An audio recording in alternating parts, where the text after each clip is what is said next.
Hey guys, this is Mr. Fernando, and this is me going over the test review for our radicals test.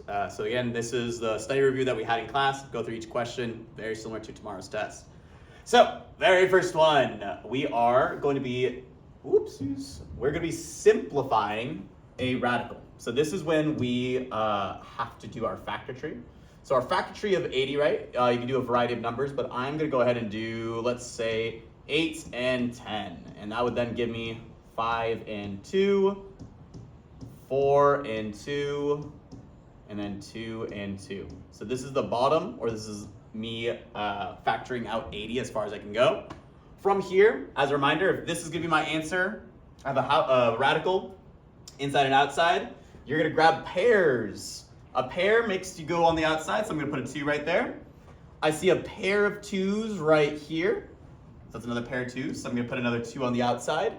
And then on the inside, what's left over is that 5. So my final answer is 4 times the square root of 5.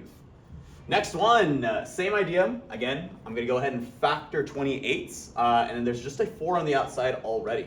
So for this one, I got 4 times 7, and then 2 and 2, right? So what I got here, there's a pair.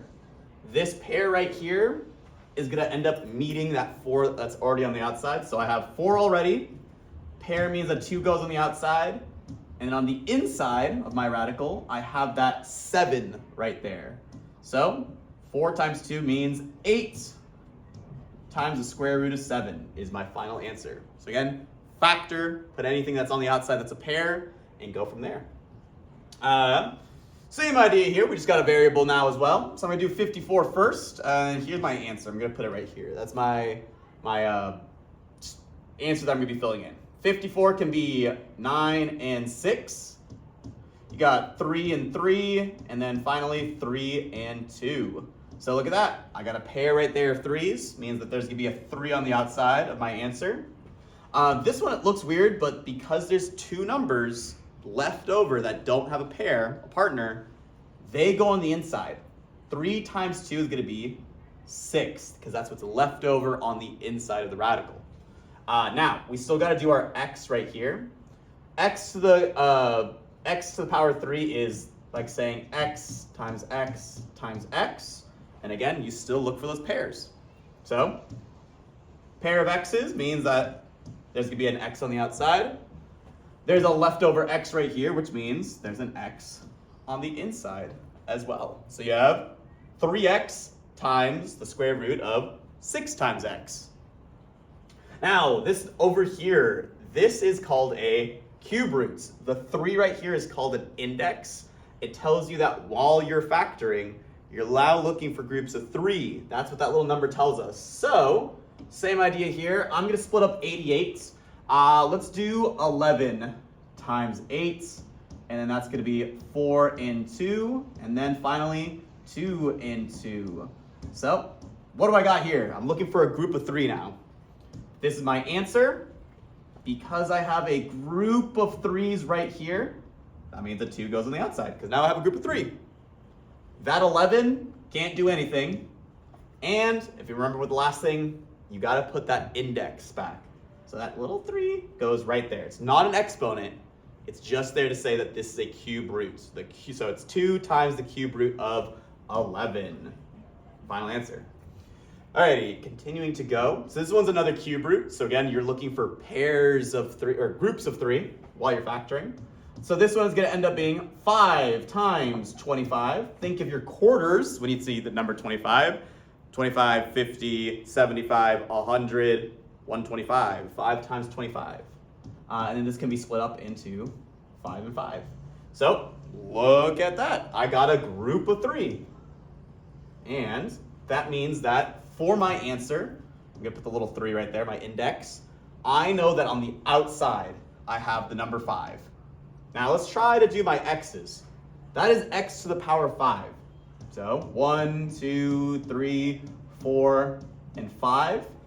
Same idea, because an index of 3, I'm looking for a group of 3. Group of 3 means that on the outside I have an x. This is where it's a little weird. On the inside, I have 2 left over. I have 2 x's left over, which means on the inside of my radical, or on the inside of my cube, I have x to the power of 2. So, continuing going forward, I'm going to go ahead and spend this. I'm going to close the window real quick just because there's things going outside. Sorry about that. Lawnmower happening outside. So, number 6, express the radical below in the simplest form. So this is another one just that we're simplifying. Let's make this one 9 and 5. This is going to end up being 3 and 3. Look at that.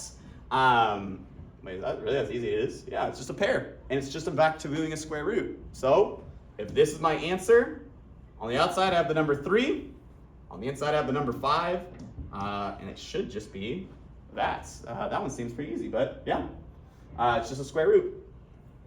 Alrighty, let's go on to dividing radicals. So this is the one where, again, you cannot have a radical or a square root or a cube root on the lower half of a fraction or on the denominator.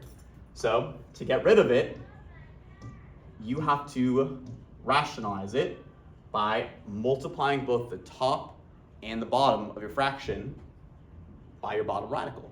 The reason why this works is because if you multiply a radical by itself, you'd end up getting a perfect square, which would equal the inside. So it like cancels out. It gets rid of the house on the bottom. So this right here, well, this is the whole reason why we're doing this, bottom half. If this is my answer, it's gonna be a fraction, right? This bottom radical times radical gives me a 2 on the bottom because the house goes away. On the top, I have 2 times root 2, and you can still do one more thing, right? You can still simplify. These cancel out to give you root 2 as your final answer. So, continuing forward, again, same idea here. This time there's an 8 and a radical of 7, or a square root of 7. You just need to get rid of that square root. So, you are rationalizing, multiply both the top and bottom by root 7. What this would give you is, because that house is going to go away on the bottom, you now have 8 times 7 on the bottom. On the top, you have 1 times root 7. And if you simplify or keep going, this would mean that your final answer is root 7 over 56 as your final answer, because 8 times 7 is 56.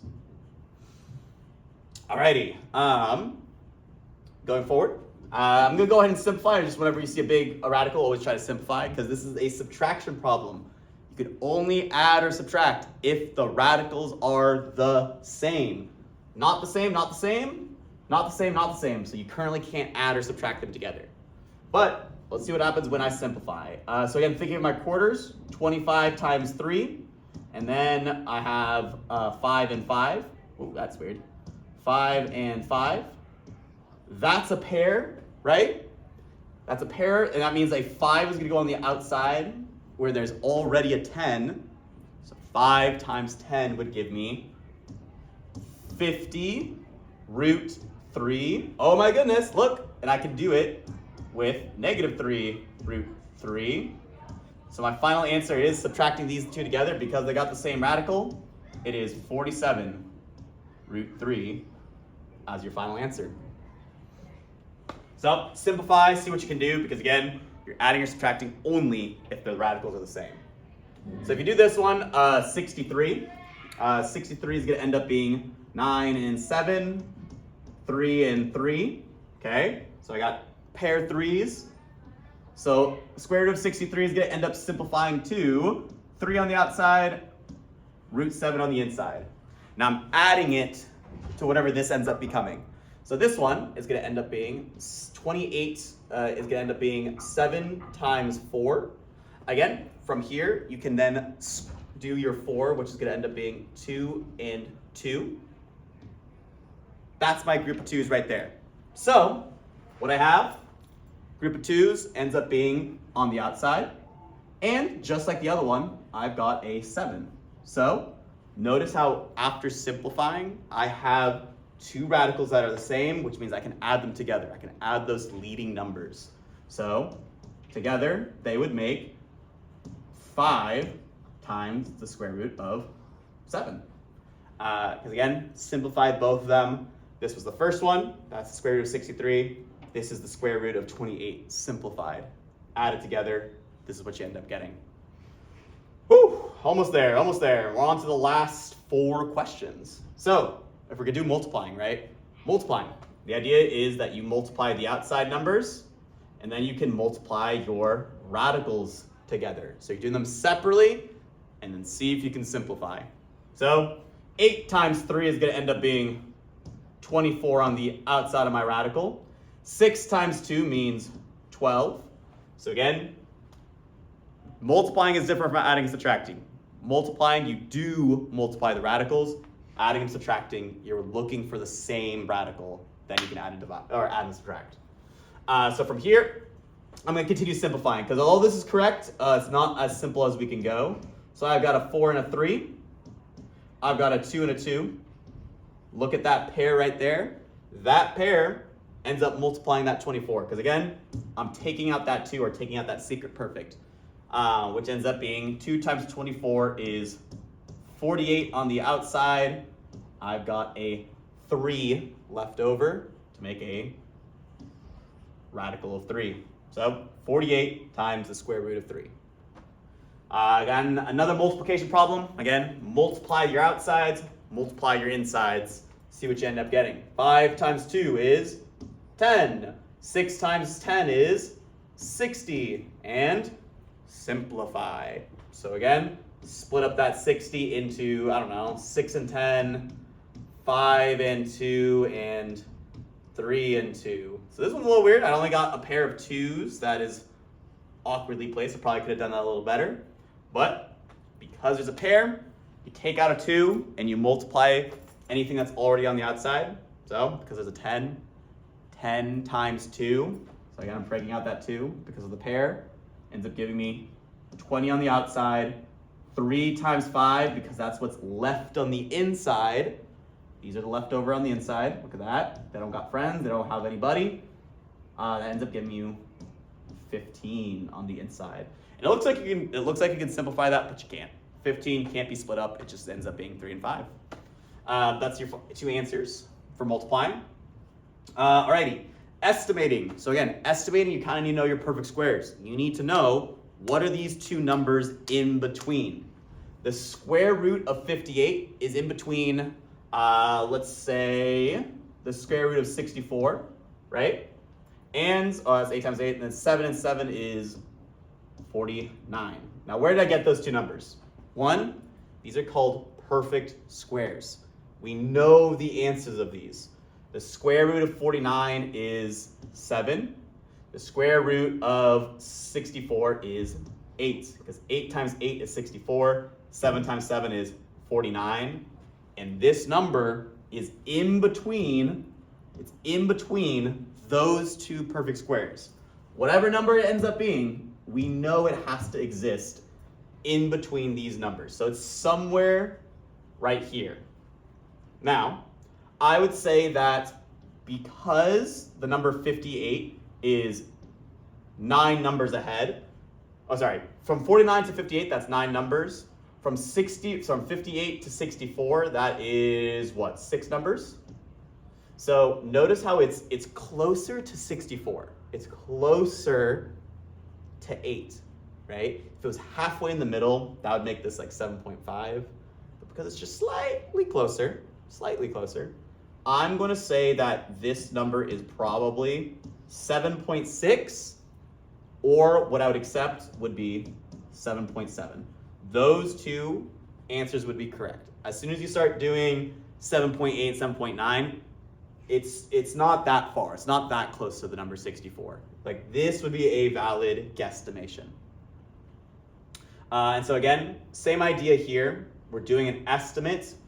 First, add or subtract these stuff together. So I'm going to write it a little bit clearer. We got 25 minus 4, which is 21. So let's see. I'm going to just simplify that. We got 21 plus 16. So, just keep on going. Square root of 37. That's what we're asking for, right? So, what's the square root of 37? Well, I don't know because it's not a perfect square. But what is it in between? It's in between the perfect squares of 6 times 6, which is 36, and 7 times 7, which is 49. So again, this would be the number 6. This would be the number 7. But look at that. It is so close to 36. So close. So it's basically the number 6. So I'm going to say it's this one. This is the correct option. The correct answer of the square root of 37, it's in between 6 and 6.2. Somewhere in between there. It's probably like 6.1. It's probably like 6.05, honestly, is my real guess, personally. But as a multiple choice, this would make the most sense. It's not that close to 7. It's definitely not one of these two options. Okay, so that is the review. Yeah, go for it. So if you guys have any questions, please email me. That is all the review. Go for it.